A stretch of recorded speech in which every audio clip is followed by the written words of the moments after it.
Je suis dans mon bureau et des cris d'enfants retentissent dans le couloir.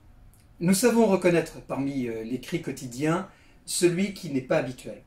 Ce cri révèle une souffrance, mais vraiment grande. Je me précipite pour sécuriser le jeune en question et son entourage. Je pars avec l'intention de maîtriser la situation afin d'éviter d'abord un débordement. La distance est courte entre mon bureau et le lieu où se produit l'altercation.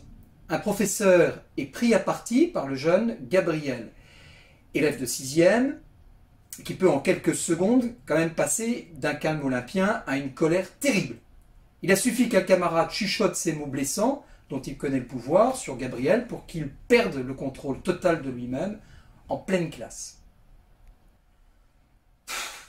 Alors, le temps que le professeur réagisse, Gabriel bondit déjà sur son camarade, le projette à terre avec la table et se prépare à le frapper. Le professeur, dans le contexte de notre établissement, garde son sang-froid, bien sûr, et fait appel à un éducateur qui tente de maîtriser le jeune Gabriel et l'invite à sortir de la classe. Le jeune est dans un état de nervosité, mais alors vraiment extrême. Et c'est alors que moi j'arrive, interpelle Gabriel, lui demande, avec l'autorité du directeur, de se calmer. L'élève s'échappe et part en courant dans l'escalier. Je le poursuis en maîtrisant ma vitesse, afin qu'il ne se sente pas trop agressé. Je l'appelle à s'arrêter et Gabriel m'insulte comme jamais je ne l'ai été dans ma vie professionnelle. Je comprends qu'il me faut prendre sur moi.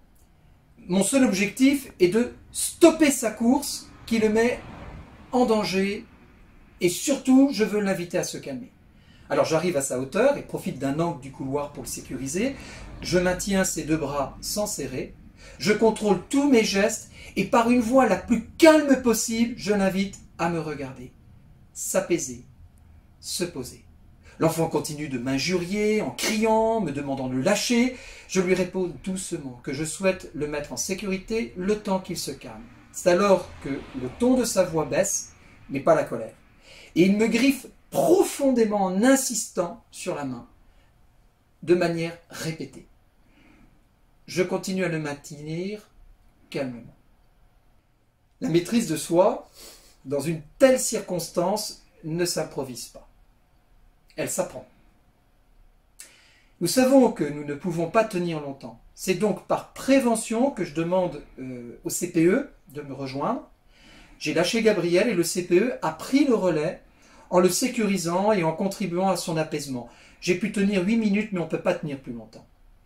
Le CPE, à son tour, a demandé à un éducateur de le rejoindre et ce dernier, au bout de 8 minutes, 9 minutes, a réussi à faire monter à l'étage calmement Gabriel. L'exaspération et la colère étaient contenues au fond de moi.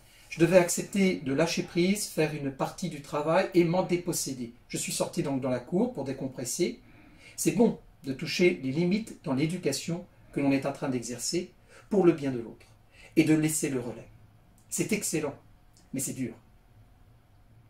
Les éducateurs, professeurs et parents doivent comprendre que les actes éducatifs les plus importants au cœur d'une colère ou un caprice d'enfant se posent en collaboration et par relais.